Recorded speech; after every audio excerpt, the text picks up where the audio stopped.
Shri Venkateswara gold తాకట్టులో ఉన్న మీ బంగారాన్ని విడిపించి కొనబడును.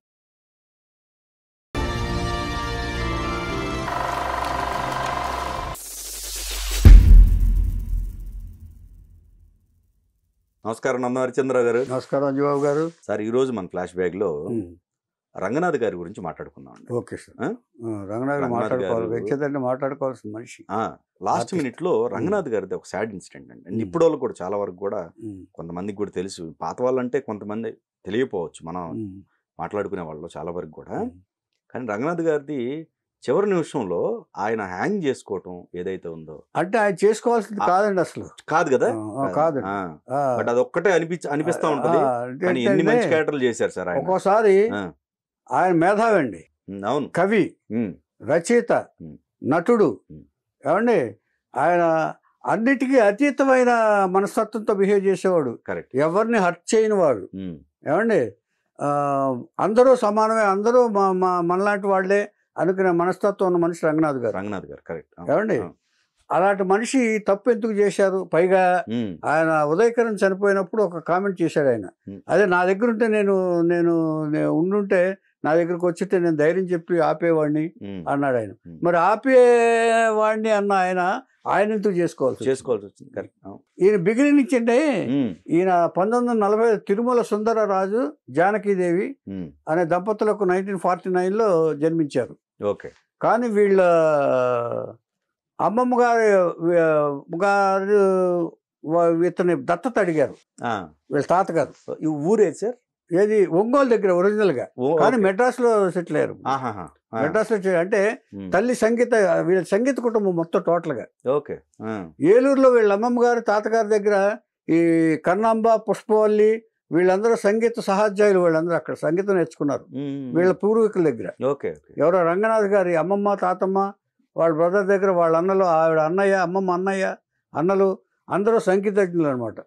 వీళ్ళందరూ శిష్యులు. అక్కడ కన్నాంబాను, పుష్పవల్లి గారు అక్కడ సంగీతం నేర్చుకున్నారట ఏలూరులో. ఏమండి వీళ్ళ తాతగారు మందస రాజు గారు అని ఉన్నారట అటెక్కడో.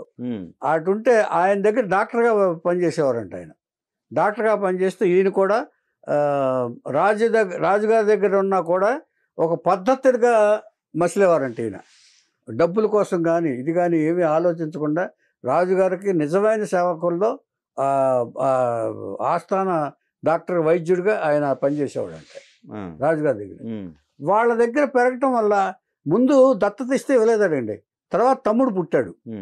వీళ్ళకి ఏంటంటే 2 అన్నలు రంగనాథ్ గారికి. రంగనాథ్ గారు 3వ అబ్బాయి, 2 అన్నలు, 2 తమ్ముళ్ళు, 2 చెల్లెళ్ళు.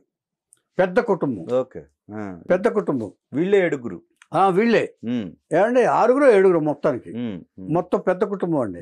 పెద్ద కుటుంబం అయ్యేటప్పటికి ఏమైందంటేనండి, ఈ రంగనాథ్ గారు ఇదైనప్పుడు పెంపకానికి వెళ్ళిపోయారు. తమ్ముడు పుట్టిన తర్వాత, తమ్ముడు పుట్టారు కదా మాకు ఇవ్వండి అంటే ఈయన అక్కడికి వెళ్ళాడు పెంపకానికి. చదువంతా ఒంగోలు ఆ ప్రాంతాల్లో చదువుకున్నాడు ఈయన. అమ్మమ్మ గారి దగ్గర వాళ్ళు ఏం చెప్పేవాళ్ళు అంటే, వీళ్ళు రాజుగారు ఇలా పేదలకు సహాయపడేవాళ్ళు, ఈయన ఎందుకు ఇలా తయారయ్యేదానికి ఒక ఇది ఆయనే చెప్పుకున్నాడు ఒకసారి. నాకు ఆశలు ఆశయాలు ఏమి ఉండేవి కావు, ఆయనే చెప్పాడు ఆయన. మా అమ్మమ్మ గారు, తాతగారు ఏం నేర్పారంటే, రాజుగారు ఇలా ప్రజలకు ఇలా సేవ చేసేవాళ్ళు, ఉపయోగపడేవాళ్ళు, ప్రజల క్షేమం గురించి ఆలోచించేవాళ్ళు. అందరూ రాజు అనేవాడు ఎప్పుడు కూడా ప్రజల క్షేమం గురించి ఆలోచించాలని ఇలాంటి కబుర్లు చెప్పేవాళ్ళు. అంతేగాని రాజుగారు ఆభిజాత్యం, ఇలా డబ్బు సంపాదన గురించి నేను ఎప్పుడూ ఆలోచించలేదు అని ఆయనే చెప్పుకున్నాడు. అలాగా అమ్మమ్మ గారు, తాతగారి దగ్గర పెరగటం వల్ల ఆయనకు ఆ నేచర్ ఎలా వచ్చిందంటే, ఒక బాధ్యత గల మనిషి. ఆయన ఒకటే చెప్తాడు.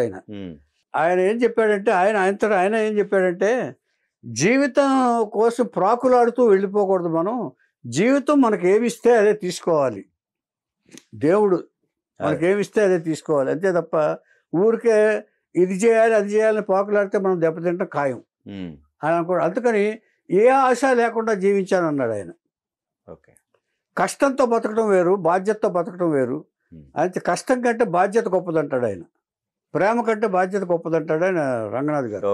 జీవితంలో ఎప్పటికైనా కష్టం అంటాం కాదు, కష్టం కాదు, అది కష్టపడటం కాదు, బాధ్యతగా పెరగటం. అది ఇప్పుడు కుటుంబాన్ని చూసుకోవడం అంటే కుటుంబం కోసం ఇంత కష్టపడడం అంత కష్టపడడం అని చాలామంది చెప్తూ ఉంటారు. అది కష్టం కాదు, బాధ్యత. నీ బాధ్యత.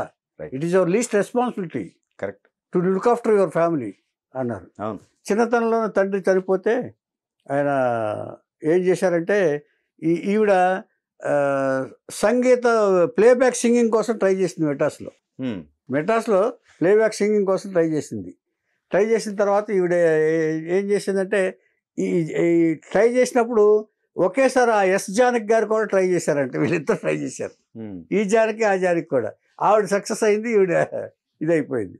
సరే అని ఇక్కడ వాళ్ళు ఏం చెప్పేవాళ్ళంట, నువ్వు అప్పటికే పిల్లలు ఈవిడికి పిల్లలు ఉండి నువ్వు ఇలా ట్రై చేయకూడదమ్మా, ఎంచేతంటే ఎప్పుడు ఏ కబురు వస్తుందో తెలియదు, అంచేత నువ్వు పిల్లలు కలదానివి, నువ్వు కరెక్ట్ కాదు ఇప్పుడు ఇలా మెడ్రాస్లో రిస్క్ చేయటం ప్లేబ్యాక్ గురించి అని చెప్తే, అప్పుడు ఆవిడ ఎస్ జానక్ గారు బాగా ఇది వచ్చేసింది, అవకాశాలు బాగా వచ్చినాయి. ఈవిడ పేరు కూడా జానకే. ఏమండి, ఇలాంటి సంగీత కుటుంబం అనమాట. ఇట్లా ఉన్నప్పుడు ఈయన వెంకటేశ్వర యూనివర్సిటీలో BA చదివాడు. ఎడ్యుకేషన్ అయిపోయిన తర్వాత ఇక్కడికి వచ్చి మెడ్రాస్లో ఉన్న వీళ్ళ దగ్గర కుటుంబం దగ్గరికి వచ్చి ఇద్దరు అన్నలు ఏం చేసిందంటే చదివించలేక ఆర్థికంగా ఇబ్బందులు వచ్చి చదువులు మానిపించేసి ఉద్యోగాలు చేర్పించింది ఎవరు తల్లి. ఇక తమ్ముళ్ళు ఉన్నారు, ఆ బాధ్యతలు ఉన్నాయి. ఆ బాధ్యత ఉండడం వల్ల BA చదివిన తర్వాత ఈయన ఏం చేశాడంటే చదువుతుంటేనే రైల్వేలో ఏదో జాబులు పడితే ఈయన అప్లై చేశాడు. ఏదో ఎగ్జామ్కి అటెండ్ అయ్యి రైల్వే ఎగ్జామ్కి అటెండ్ అయ్యి అప్లై చేసి వచ్చాడు. మెడ్రాస్ వస్తూ ఉండేవాడు ఆయన చదువుకుంటూ కూడా, తిరుపతి కదా, తిరుపతి యూనివర్సిటీలో చదివాడు ఆయన. వస్తూ నువ్వు నటుడు కావాలరా, నేను ఎలాగో ప్లేబ్యాక్ సింగర్ని కాలేకపోయాను సినిమాల్లో, నువ్వైనా నటుడు కావాలరా, నీ ఒడ్డు పొడుగు బాగుంటుంది అని చేత నా కళ్ళే నీకు దిష్టి తగులుతీరా అని చెప్పి రంగనాథ్తో అనేదట ఆవిడ. ఏమండి, అందుకని నువ్వు ట్రై చేయి, నువ్వు ఆర్టిస్ట్ కావాలరా, నువ్వు హీరో కావాలరా అని, హీరో అని కాకపోయినా నువ్వు నటుడు కావాలని చెప్పేసి ఆవిడ తల్లి కోరికగా ఉండేదంట. ఇట్లా ఉంటున్నప్పుడు బాధ్యత నెత్తి మీద పడింది, పెద్ద కుటుంబం. ఏమండి, ఇట్లా అయినప్పుడు ఈయనకి అప్పుడే ఉద్యోగం వచ్చిందంటే రాజమండ్రిలో టికెట్ కలెక్టర్గా జాబ్ వచ్చింది. రాజమండ్రిలో ఉద్యోగం చేస్తూ ఇక ఈ బాధ్యత తీసుకున్నాడు కాబట్టి కుటుంబ బాధ్యత అంటే ఎక్కువ ఇంట్రెస్ట్ ఈయనకి. ఇప్పుడు అన్నలు సపోర్ట్ చేయలేదండి? అన్నలు ఉద్యోగం చేసినా కూడా ఆ తర్వాత ఏం జరిగిందంటే వీళ్ళకి జాబులు కుటుంబం కోసం చేసినా కొంతకాలం అదే ఈ చదువు రంగనాథ్ చదువు వరకు ఉపయోగపడ్డారు కొంత ఇంట్లో. ఆ తర్వాత వాళ్ళు పెళ్లిళ్ళు చేసుకుని ఎవరికాళ్ళు వెళ్ళిపోయారు. ఆ తర్వాత బాధ్యత అంతా ఈయనకి పడింది. పెళ్లిళ్ళు కానివ్వండి, ఈ తమ్ముళ్ళని డాక్టర్ చదివించాడు, ఇక్కడ అన్ని బాధ్యతలు నెరవేర్చాడు. తర్వాత ఏమండి, రాజమండ్రిలో ఆయన చేస్తూ ఉండేవాడు. వచ్చినప్పుడు ఇలాగా మెడ్రాస్ వచ్చినప్పుడల్లా ట్రై చేస్తూ ఉండేవాడు, అవకాశాలు ఏమి రాలా ఈయనకి. ఒడ్డు పొడుగు ఉన్నారు కానీ అంటే ఫుల్ ఫ్లెడ్జ్డ్గా ట్రై చేయలేము. అక్కడ ఉండి అదే ధ్యానంతో అదే ధ్యాసతో ట్రై చేస్తే ఏమన్నా దొరికేదేమో. ఈయనకి అవకాశం లేదు, ఇచ్చేది ఇటు కుటుంబాన్ని పోషించాలి. ఇతను తీసుకున్నాడు బాధ్యత, మిగతా వాళ్ళు తీసుకోవాలి. ఇతను బాగా సెంటిమెంట్ ఎక్కువ, ఫ్యామిలీ అంటే తల్లి అన్నా ఇదన్నా తమ్ముళ్ళన్నా బాధ్యత ఎక్కువ. వాళ్ళకే కాదు వాళ్ళ కజిన్స్కి కూడా ఉపయోగపడ్డాడు ఈయన సంపాదించిన తర్వాత. ఆయన దీంట్లో 200 రూపాయలు జీతం ఫస్ట్ టికెట్ కలెక్టర్గా. ఏం వస్తుంది అట్లాగా, అప్పటికప్పుడు సరిపోయింది అది. ఏమండి, అలా చేస్తుండగా బాపు గారు ఆ ఏరియాకి బుద్ధిమంతుడు సినిమా షూటింగ్ కోసం వచ్చారు. ఆయన ఈస్ట్ గోదావరిలో, రాజమండ్రిలో ఈయన టికెట్ కలెక్టర్గా ఉన్నారు. ఆర్కెస్ట్రా కావాల్సి వచ్చింది ఆయనకి. ఏది, ఒక పాట కోసం. ఆ పడవ మీద పాట ఉంటుంది కదా బుద్ధిమంతుల్లో, భూమి మీద సుఖ పెడితే తప్పు లేదురా అని పాట. ఆ పాటకి ఆర్కెస్ట్రా కావాల్సి వచ్చింది ఆ పడవ మీద పెట్టడానికి. అక్కడ రాజమండ్రి నుంచి ఆర్కెస్ట్రా ఉంది. ఇది రాఘనాథ్ గారికి తెలిసిన వాళ్ళని.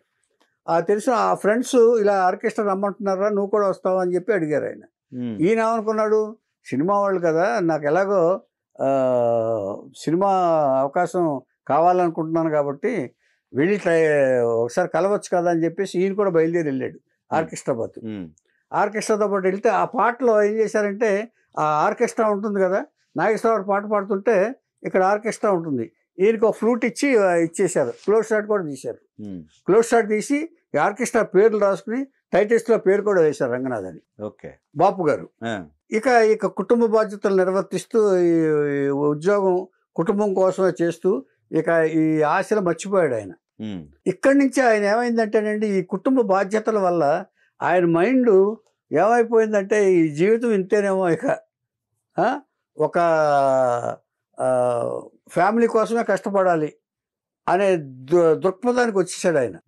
ఆయనకి ఏ ఆశలు పెట్టుకోకూడదు నా జీవితంలో అనేది ఒక వైరాగ్యమైన ఇది రంగనాథ్ గారికి అప్పుడే వచ్చేసింది. ఓకే. కానీ అలా ఊరుకునేది కదా ఇది. అప్పుడే ఏమనుకున్నాడంటే ఆయన, ఇది ఎందుకు నా ఆశ నెరవేరట్లేదు కాబట్టి అంచేత ఈ బ్రతుకు అవసరమా అనే దానికి వచ్చేసాడు ఆయన.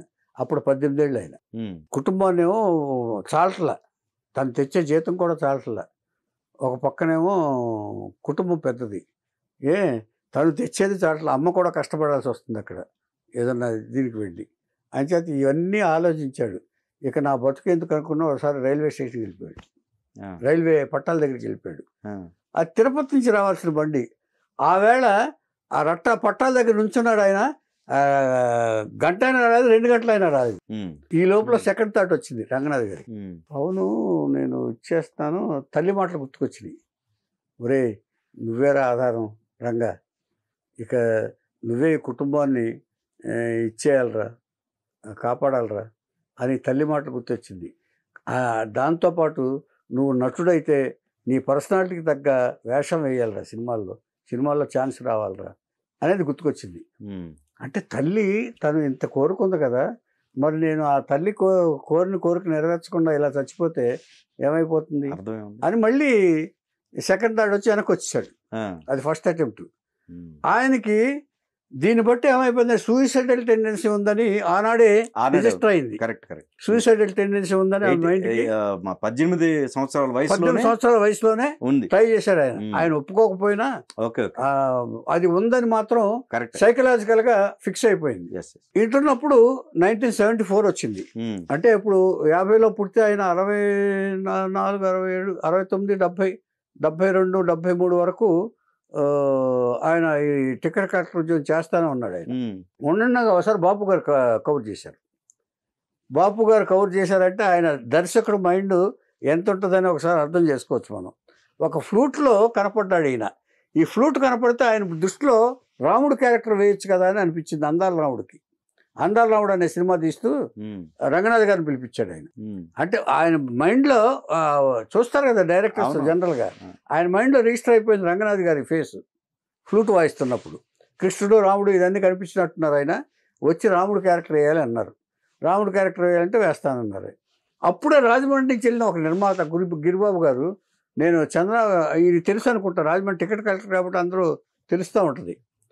ఆయన ఇదివరకు చెప్పుకున్నాం, జయంతిలో చెప్పుకున్నప్పుడు జయంతి గారి మీద అభిమానంతో సినిమా తీయడానికి వచ్చాడు చందనాని. చందన అనే సినిమాలో నిన్ను హీరో చేస్తానని చెప్పేసి గిరిబాబు చెప్పాడు. ఆయన గిరిబాబు చెప్పేటప్పుడు ఒకసారి షాకు. ఒక పక్కన బాపు గారు పిలిచారు, ఒక పక్కన చందన హీరోగా వచ్చింది. ఏం చేయాలి కన్ఫ్యూజను. మళ్ళీ బాపు గారి దగ్గరికి వెళ్ళాడు, రమణ గారి దగ్గరికి వెళ్ళి, బాపు గారి దగ్గర రమణ గారి దగ్గరికి వెళ్ళి, ఇలాగ వచ్చిందండి, మరి నన్ను ఏం చేయమంటారు, మీరు ఏమో అవకాశం ఇచ్చారు నాకు, మీ ఆధారాన్ని నేను మర్చిపోలేను, కానీ ఇలాగ హీరోగా వచ్చింది, ఏం చేయమంటారు, మీ సలహా ఇస్తే మీ సలహా ప్రకారం పాటిస్తాను అన్నారు.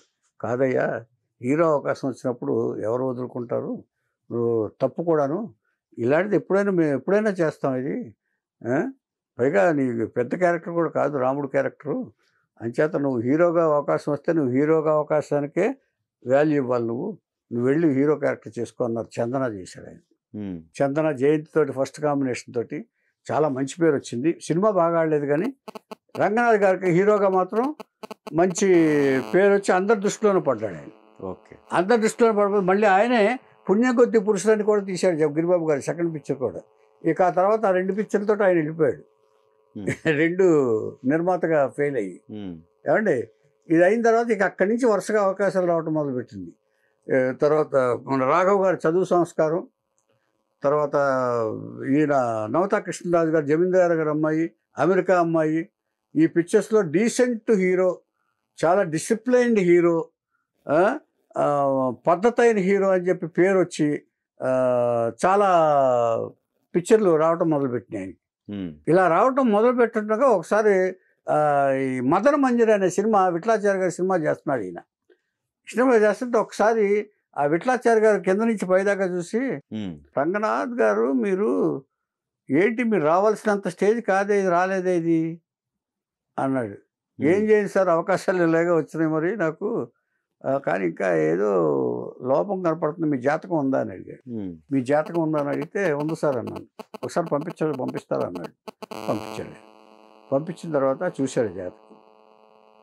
అబ్బో చాలా ఇదిగా ఉంది, ఇప్పుడు వరకు మీరు హీరోగా చేశారు, ఇక 1980 నుంచి మీరు హీరోగా కూడా ఉంటారండి, మీ బ్యాడ్ టైం స్టార్ట్ అయింది, శని స్టార్ట్ అయింది మీకు, 19 ఏళ్ళు శని బాధ పెడుతుంది మిమ్మల్ని 80 నుంచి 19 ఏళ్ళ వరకు మీకు రిలీఫ్ ఉండదు. అదే ధైర్యం చెప్పాల్సిన ఆయన రివర్స్ చెప్పాడు. ఆ జాతకంలో ఉన్నది కానీ మీరు ఈ ట్రెండ్ మార్చుకుంటే బెటర్ అన్నాడు. ఓకే, మీరు హీరోగా కాకుండా ఖాళీగా ఉండకుండా అంటే క్యారెక్టర్ ఆర్టిస్ట్గా ఏదన్నా మార్చుకుంటే బెటర్ అని చెప్పి విఠలాచార్య గారు సలహా ఇచ్చాడు. మంచిదే కదా, మంచిదే. అదే ముందు ఎలక్ట్ చేశాడు కదా, రైట్. ఒక ఆర్టిస్ట్ని నీ జాతకం ఇది, నీ జీవితం ఇది అని. ఎంచేతంటే విఠలాచార్య గారు అంటే మామూలు వ్యక్తి కాదు. తన ఏనాడు చనిపోతాడో కరెక్ట్గా డేట్ రాసుకుని ఆ రోజే చనిపోయిన వ్యక్తి విఠలాచార్య గారు. గ్రేట్నెస్ కదా, గ్రేట్ కదా. అవును, నేను ఫలానా రోజున ఫలానా టైంకి చచ్చిపోతాను అని రాశాడు ఆయన. మామూలు విషయం అండి. ఎంచేతంటే ఆయన అడగకుండా చెప్పాడు, అడిగితే చెప్పడం కాదు ఇది. అది ఎందుకు అనిపించిందో ఆయనకి, అనిపించింది రంగనాథ్ గారు ఒక్కొక్కడికంటే ఫేస్ చూస్తే అనిపిస్తుంది, చెప్పాలనిపిస్తుంది, అదే చెప్పాలనిపిస్తుంది. ఓకే, అంటే ఇది జనరల్ గా జరిగేది ఎవరికైనా సరే. ఓకే. ఆ తర్వాత ఆయన ఆలోచించాడు రంగనాథ్ గారు.